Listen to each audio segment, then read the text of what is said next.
Welcome to episode 1 of IBC2025 here on the Bedrock Streaming stand. We've got some amazing guests for the first episode, 2 of whom have been on the podcast before from IBC, one of whom is a new guest, Ben Keane. Ben, welcome to the podcast studio here at Bedrock Streaming. Thank you, Chris. Can't wait to join you to the list of people that we've had on the OTT Red Spotlight. Marion's been on in season 1 in IBC. Thank you for having me back. It's an absolute pleasure, Marion. And of course, Jonas. Thank you for having me as well. We couldn't start a podcast on your stand without having you here. Yeah, he's here every year, right? He flies in and flies out, Marion, right? It's just fleeting. It's the rock star effect, right? So let's start off by talking about your anticipations for IBC this year. I think it was interesting because we had a chat earlier about day 1 of IBC actually being more organic. And Marion, you hosted, the word on the street is that you hosted a fantastic event yesterday, Streaming Made Easy. Thank you for that. Yeah, we spent an afternoon, some talks, a lot of networking, very, to your point, short and organic, very crowd and audience driven, so to say, in a small venue. So we had Channel 4 on, YouTube, Netflix, and I had amazing partners that, if that's okay, a shout out, because there's no way I could have done this without them. So Irdeto, Media Press, FX, and my friends at Bengo. And so, yeah, we touched upon a lot of the key topics that are going to be interesting for people in the coming days. It's so cool. I can confirm, by the way, it was a great event. Oh, thank you. Yeah, because otherwise it's you guys saying that or me, but it has a lot of power if it's someone who was there. Yeah. I can tell you in the OTT Red community, there was a lot of chat this morning on the WhatsApp group about how amazing it was. So I love congratulations. it. I'm happy for you, Marion. Thank you, guys. Jonas, how's things? How's this year been so far? Good, very busy. We're super busy, but good busy. So we're happy. It's crazy times, but a lot of progress happening. You probably know we're in the midst of migrating RTL Germany onto the platform. So that's keeping us busy. Yeah, absolutely. And I always think IBC is the bounce in towards the end of the year as well. You get the elasticity from summer. Everyone hits September. Everyone comes to Amsterdam, and then it's the run up to the turn of the year. So it'll be interesting to see what everybody does after this event. We're going to be talking today about Europe Rising, how European broadcasters are shaping the future of TV. And there's been some interesting stuff happening this year. We're going to pick up on the theme of collaboration versus competition and some examples of that as well.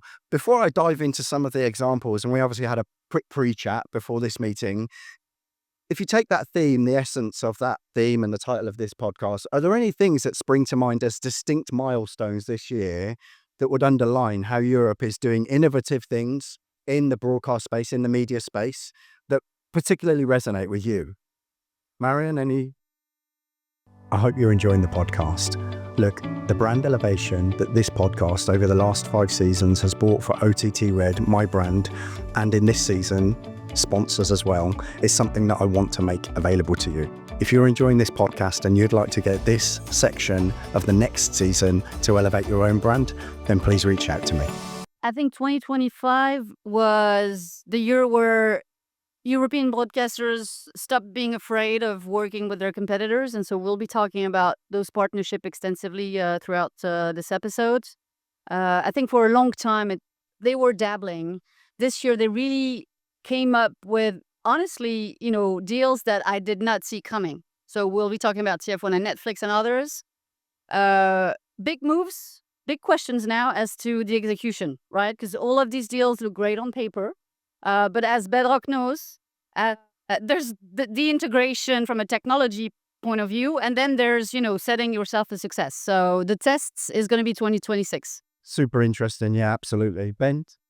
I think it's absolutely right that, at long last, they've started to work with the streamers, the big media players, the global giants who they long considered to be, competitors. They really needed to just put their heads against a brick wall time and time again against. And so collaboration is the new touchstone for them. But what I would say still, the context for all this discussion about European broadcasters is that they are still on the global stage minnows. Yeah. They are too small in the scheme of things. And that is the long shadow that is cast over all of this discussion, I'm afraid. It's really interesting hearing you say that, Ben, because obviously I spend 95% of my time in the Middle East, and that's an even smaller market when it comes to the number of players and some of the topics that you've just mentioned, Marion, that actually constitute what integration really means, not just the marketing and the brand, the technology, the culture, all of those kind of things. There's a theme that I'm going to bring up in a second that will be really interesting to explore with you. On the technology front, what's your perspective, Jonas? Because, the horsepower in the engine comes from companies like Bedrock. It's very simple. Tech is simple. Anyone can do it, right? Yeah, it's as straightforward, simple. No, I mean, look, as you know, we're all about collaborating and partnership. That's the foundation of Bedrock. So I think these moves are in the right direction. I kind of really concur with Ben. I think that it's great that it's happening. Everybody's doing a bit more than just dabbling. But I still feel that they're doing the easy partnerships, maybe more than the right ones, in my view. I think that the Europeans should collaborate more versus, again, don't get me wrong, I'm not saying that any of this is bad or wrong. It's good, but I think that, to Ben's point, we are the small ones in Europe, right? We are the ones who need to kind of gain scale. And I think it makes sense to do it within Europe, so to speak. Maybe within countries, that's fine. But that's just my view. But anyway, it's cool to see. And from a tech perspective, yes, the proof is in the pudding. It will be tough to get all of this stuff working, but that's, these are details. Could I push you a little bit more on that, Jonas, when you talk about what the right partnerships? I'm not asking you to name names, but what do you think the dynamics or characteristics are that we should look for in what the constitution of right is versus easy? Yeah, I mean, I don't know. It's my view. I think that fundamentally it's the lack of scale that Europe has as a challenge. You've mentioned this when we've spoken before. Yeah, on all levels. I said there's tech and commercial. There's and I don't know. My view is I would hope to see in the future where local players, either it's a merger kind of situation or it's more partnerships. But I think that is where you build true scale. It feels like everyone is dancing with the same partner. Like ITV does a deal with like Disney, which is great. But what happens then? Is Channel 4 going to do the same deal? So I think that the locals, if we as locals could push these things together, I think it would be even more interesting. One key point here is that I think the regulatory landscape probably here is not equal. So, in the US, you have, a regulatory landscape which is likely to be a lot more laissez-faire than what we have in Europe. So, we had overnight the very interesting announcement of Paramount mounting a potential bid for Warner Brothers Discovery. It's quite likely that the US authorities might, in this current environment, let that happen, which would create an even bigger force on the advertising side of the business in the US and globally. If, the same kind of merger happened in Europe, I think, it would be tough to get it through. We saw even in France, how two of the players trying to come together were stymied. There's a long history of competition authorities getting it wrong.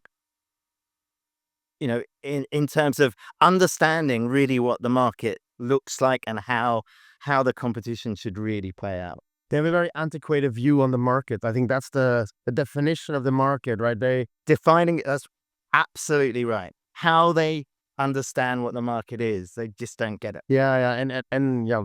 I will say that I don't think local partnerships are enough because we've seen it in the UK. The broadcasters have been working together for 20 years. And on that front, they're the most advanced, right? They're able to have their own streaming vehicles and strategy, and at the same time invest together every time there's a big new technology change, right? And the latest being, everything is going to go through IP, right? So with Freely and others.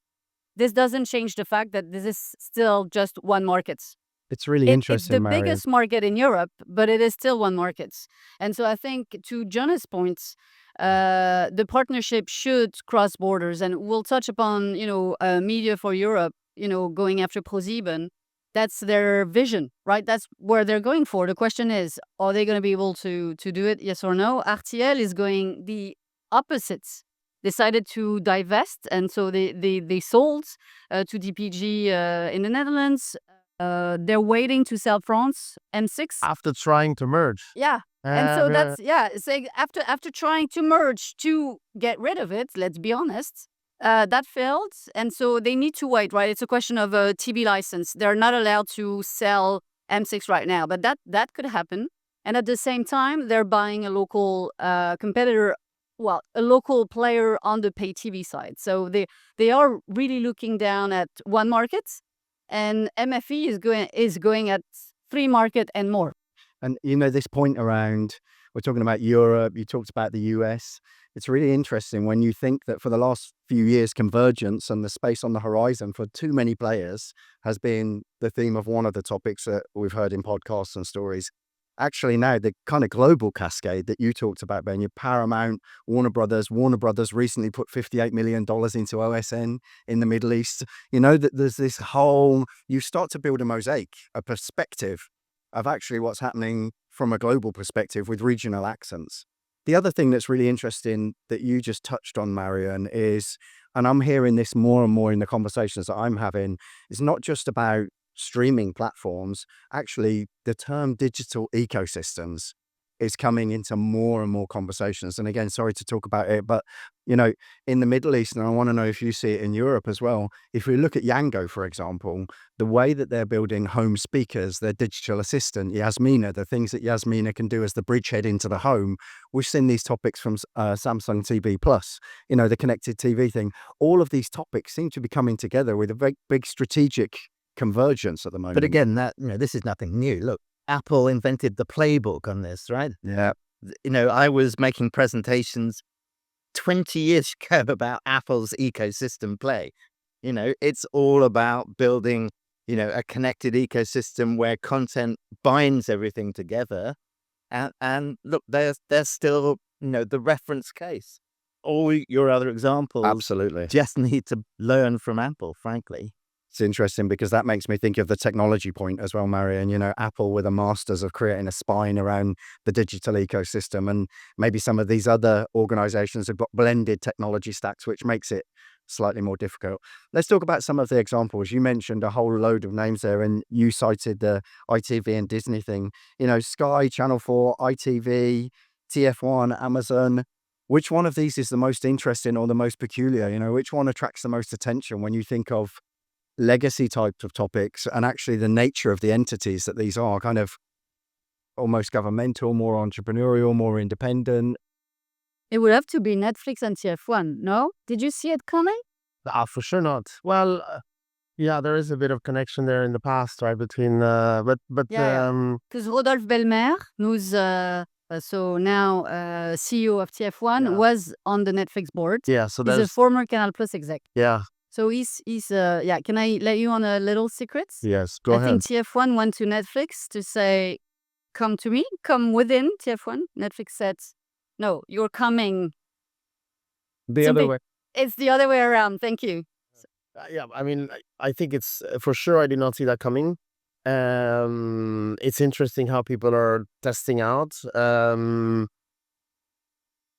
I don't know how it's going to play out in the long run. I don't know if it's really the right way to go. I don't know. It's difficult to say. I think one interesting, and I think it's great you highlighted this, Marion, that it in all this wonderful story of global power plays, it still comes down to who you know.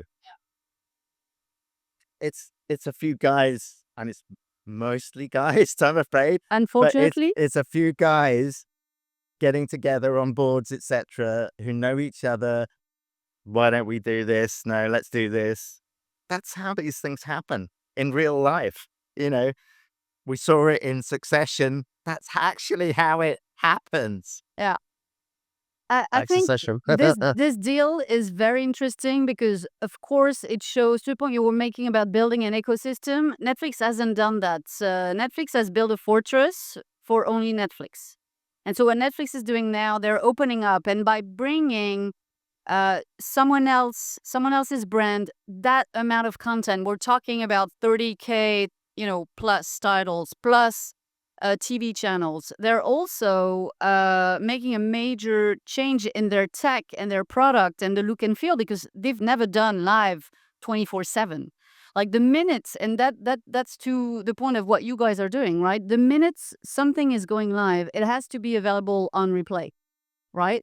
Netflix has never done that. They are doing on demand, and they do one-offs on live. So I think it's going to be interesting to see. They will get there, but it's going to be interesting to see. I think they're learning a lot. I've heard from folks on both sides of the equation. Like Netflix people are learning from the TF1 folks. For sure they will be. Yeah. It is the broadcasting model. It is still a model that no one else, none of the streamers know how to do, right? We've seen that on hiring trends as well, Oh yeah, particularly well, with Netflix. I'm not surprised. Of Yeah, yeah. course, the They're same with hiring differently advertising. now. Yeah. Absolutely. So I think this is a very interesting one. Of course, it begs the question of, is that gonna cannibalize, TF1, the channels, their own TF1 Plus? Yeah, only time will tell, right? I think it's better to try than not do anything. Is kind of my approach now. 100%. Just returning back, and I think that's absolutely fascinating what you're saying there, Marion. But one of the, we were talking about the whole consolidation M&A story. It's always really interested me that, Netflix, for its global positioning, hardly makes any acquisitions. It's make tiny number. It has not built and grown by acquisition. You might rationally construct an argument that said they should be buying content companies, production companies, building that exclusivity arrangement. But interestingly, going back to the European story, it's European companies that have built the biggest content production groupings through acquisition, which is absolutely fascinating. You don't see the US guys doing it in any way to the same extent. Yeah, because their market is so big that they don't feel they need to, right? And they have a global playground to play with. Their content is very easy to export. I think if you look at Media One is a great example, right, of a company, European, French company, but becoming a European production champion by way of acquisitions. But that's because they couldn't do it alone from the French market only.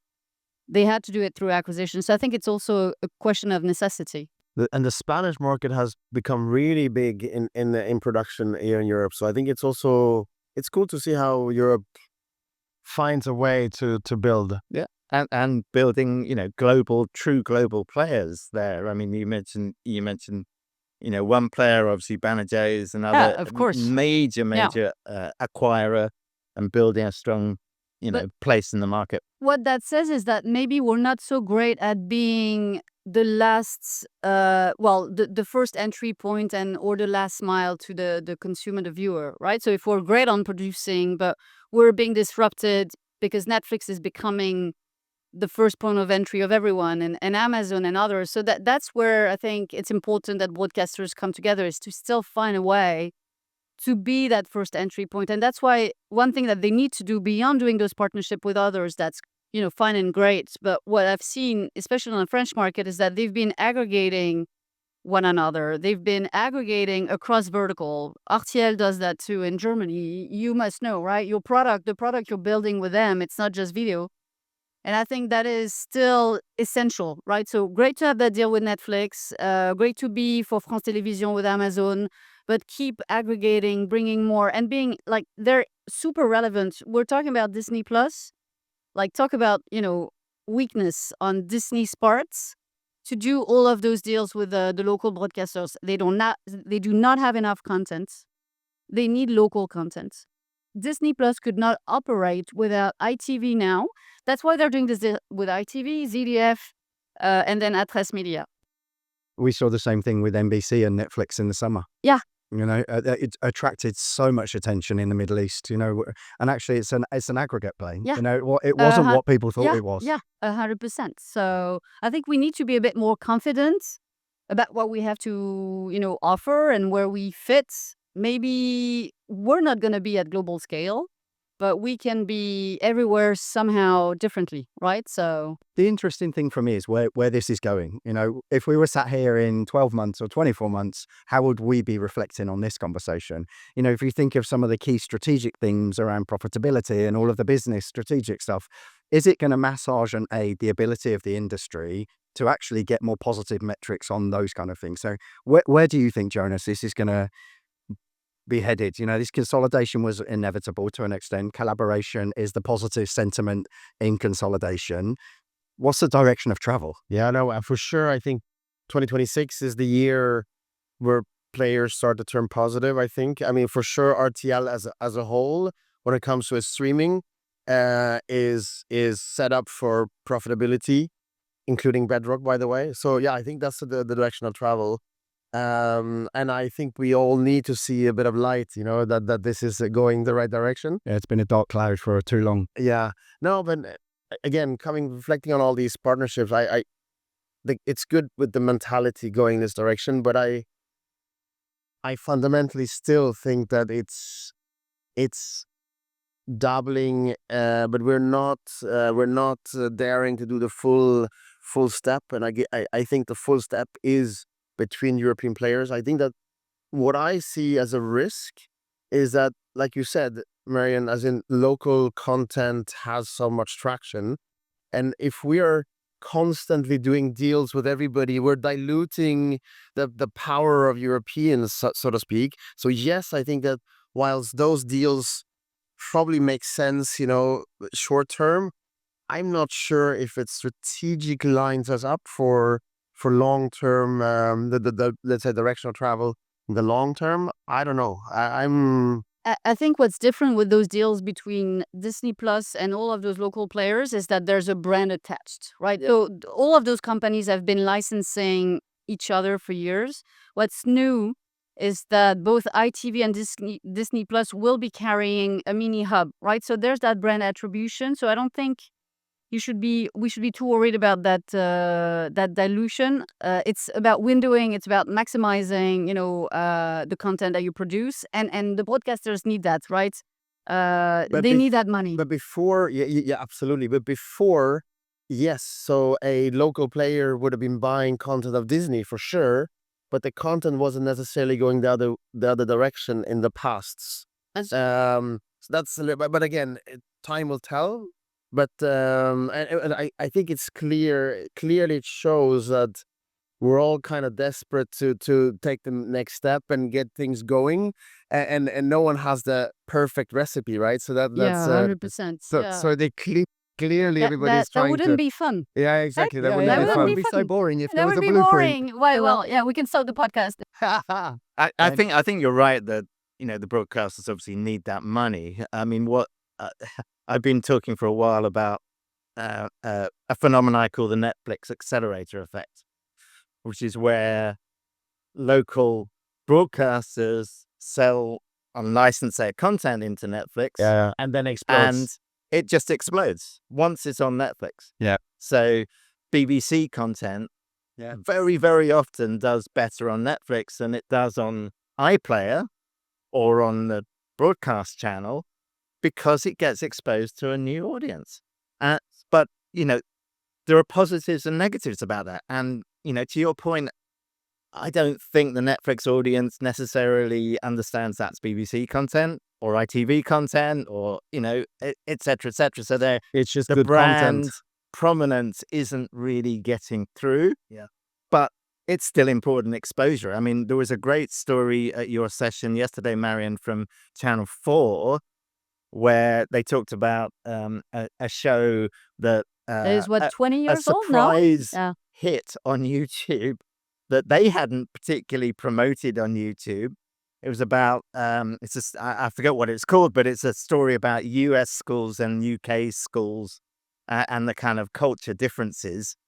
And it had got picked up and got into some kind of hype cycle on YouTube and was getting huge traction. But it shows the potential to reach new audiences. Yeah, absolutely. And that is an exciting potential if you can execute on it in a clever, smart way. Well, I think that's a great point. It's about being IP focused. You want your IP to travel, to be as accessible as possible, because only us care about, am I watching this within Channel 4, Netflix, YouTube, or other? Others just care about good content. Yeah, exactly. And so I think that's also one big change. And so we're going to have YouTube speaking with Channel 4 this afternoon at the IBC conference, and they're going to be talking about the Channel 4 business case, right? And she was there yesterday, and she said there's no cannibalization. It's reviving old IPs. But she said we're strategic about it. We're not putting exactly the same thing within those two worlds. So speaking of what's going to happen in a year or 2 years from now, I think we've been talking a lot about broadcasters versus streamers, etc. But let's It put kind of loses the perspective of the consumer, doesn't it? yeah. Like you were And just so saying. how about YouTube? How about social media? And so I think that's where we're going to see a lot more trial and error from the broadcasters, the streamers at large, to try to understand how they can exist in those ecosystems without, again, cannibalizing, etc. But I think it for me, I can't help to think about, if I look at YouTube and Channel 4 and others, by the way, it's great. I think you're finding new audiences for sure, and it's not cannibalizing, but it's also screaming that the broadcast industry has done a very poor job with young generations or young audiences, right? So to me, I think collectively everyone is very focused on how do we get people, let's say, from the legacy linear world into streaming. Everyone has pretty much forgotten how do we get the young audience to watch our brands and content. I don't think they forgot.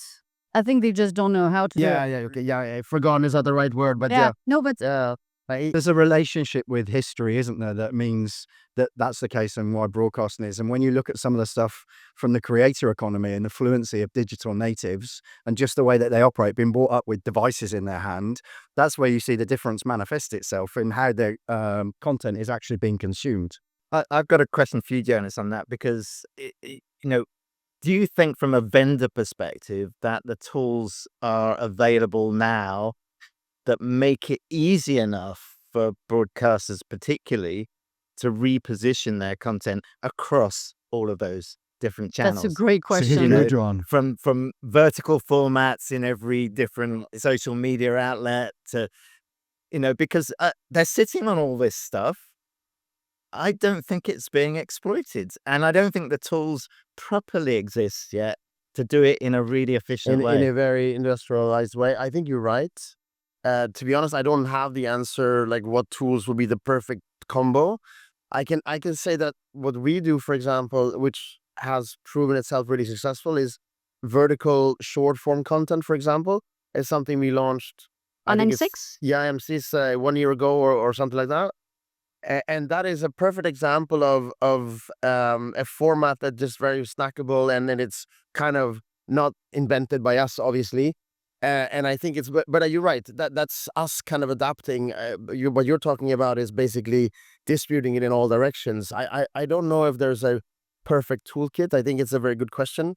Maybe it's something to think about. It's a bit chicken. I think it's a bit chicken and egg because I'm writing down my comments. The desire, the appetite to write the checks for that technology comes from the broadcasters. So the psychology to want that needs to exist in the leadership teams, in the broadcasters, and I think in the vendor side of things as well. Unless the compelling need exists to do the R&D to develop that, you don't get the symbiosis between those two things. It's probably go ahead. Well, sorry, I was just going to come quickly back to your creator economy theme because one interesting. I did a keynote last night at the Kling event, and I showed some data for the first time, which looks at this interesting story of the Sidemen, huge hits on YouTube, paid a lot of money by Netflix to have Series 2 of Inside Sidemen on Netflix. Interestingly, the viewer numbers, this is UK data, but the viewer numbers for Sidemen 2 on Netflix significantly bigger than YouTube. Oh, really? Significantly bigger than Series 1. So even when you put it behind a paywall, creator content can still work.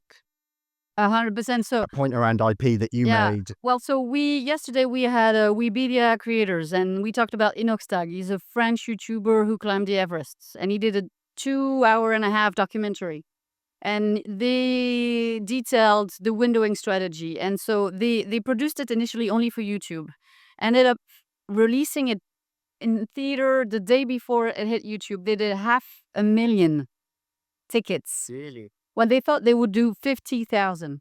It was released on YouTube the next day for free. So far, 12 million, I think, views or hours. I don't remember exactly the data. It was interesting data. Yeah. It went to TF1, 500,000 on TF1. It went on Disney Plus globally.